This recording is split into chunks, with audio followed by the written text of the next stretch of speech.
Today's story is George and the Dragon by Chris Wormell. I hope you like this story. Far, far away in the high, high mountains, in a deep, deep valley, in a dark, dark cave, there lived a mighty dragon. He could fly faster than the clouds and faster than all the birds. He could burn down the forest with a blast of his fiery breath.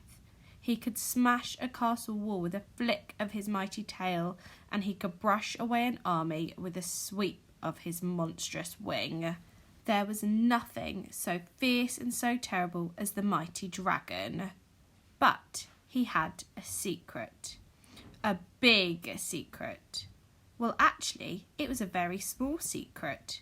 He was terrified of mice, which was a pity, because that very day a mouse moved in to the cave next door.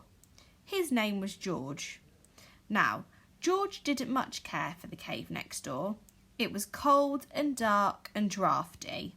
The previous owner had been a bat, so the fixtures and furnishings were most inconvenient, and the nearest cheese shop was miles away.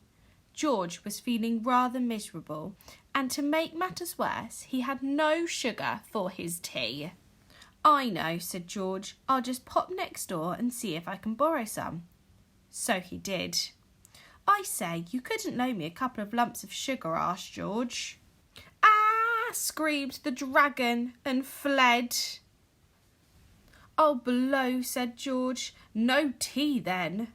But George did get his tea after all, with 2 lumps of sugar and cheese too, and nuts and berries and biscuits and crackers and cream cheese sandwiches and jelly and ice cream and fairy cakes with pink icing and a cosy little hole in the castle wall.